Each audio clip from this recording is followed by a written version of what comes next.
For thousands of years, philosophers, artists, and scientists have puzzled over the mystery of love. They've marveled at its powerful effects.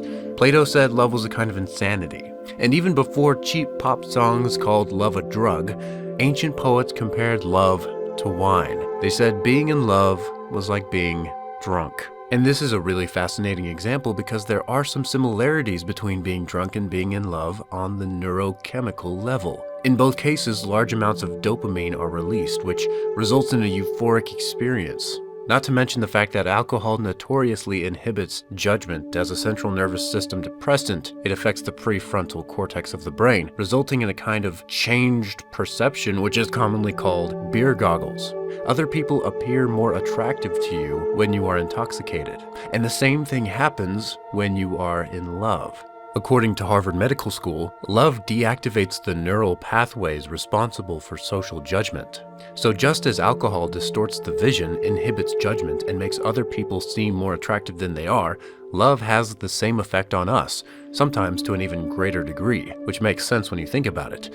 Not only does love distort judgment, but it involves a host of other hormones like testosterone and estrogen, which initiate a strong desire for sex. Norepinephrine unleashes an adrenaline-like rush that makes you feel like you're flying when you see that other person that you love. Oxytocin is what gives us that feeling of attachment and connection to another person. Furthermore, when we fall in love, serotonin decreases, leaving our moods unstable and subject to change. This raucous concert of hormones plays us like a spastic fiddle. They control us in ways that scientists are just now beginning to study, but which poets have known all along. Love changes us. And more than that, love changes how we see.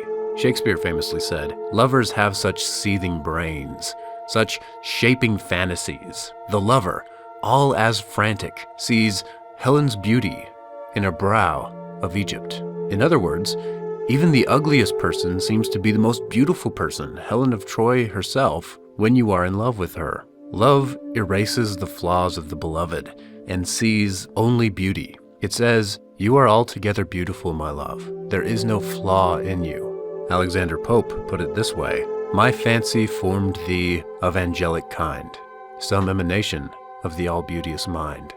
While we often think that we are only attracted to beautiful people, sometimes that's not the case. Sometimes it's the other way around. We don't always fall in love with beautiful people. Sometimes we meet someone who is rather unremarkable for the most part, but then as we get to know that person more and more, the more we are attracted to them, and suddenly we find them becoming more and more beautiful before our eyes. Not just attractive in personality, but they actually seem more physically attractive. We see Helen's beauty in a brow of Egypt. So does this mean that beauty is just an illusion produced by chemicals in the brain? Is romantic attraction just a quasi-hallucinatory experience? I don't think that's quite the right way to think about it. I don't think love produces illusions. I think love produces expressions of our hearts, our affections, that are external paintings of an inward truth, if one can say such a thing. Charles Dickens implied that the beauty and ugliness we see in the world is a reflection of our own hearts. And that may not be entirely true, but for my money, it's not too far off the mark. It's certainly in line with what Shakespeare said. Love looks not with the eyes, but with the mind, and therefore is winged Cupid painted blind. Just as the health of our eyes influences the kind of world we see, whether it's fuzzy or clear or muted or sharp, in the same way the world we see is also dependent on the health of our minds. Love is a kind of 20/20 vision, which helps us to truly see the world.